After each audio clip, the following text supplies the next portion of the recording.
Pagi hari yang cerah di RT 12 Kampung Layan.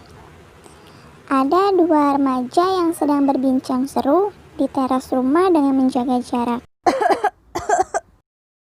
Lah, kok kamu batuk gak pakai tisu atau menggunakan lengan atas kamu? Emangnya kenapa sih, Nuy?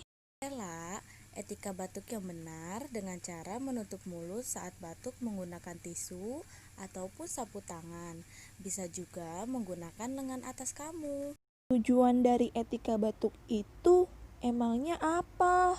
Karena untuk menghindari tersebarnya kuman atau bakteri saat kamu batuk ke semua orang di sekitar kamu. Oh, seperti itu ya. Berarti aku harus menerapkan etika batuk itu nih. Betul, karena sehat itu mahal. Makasih banyak ya, Nuy. Udah ngejelasin. Aku jadi paham tentang etika batuk yang benar sekarang. Iya Ella, sama-sama.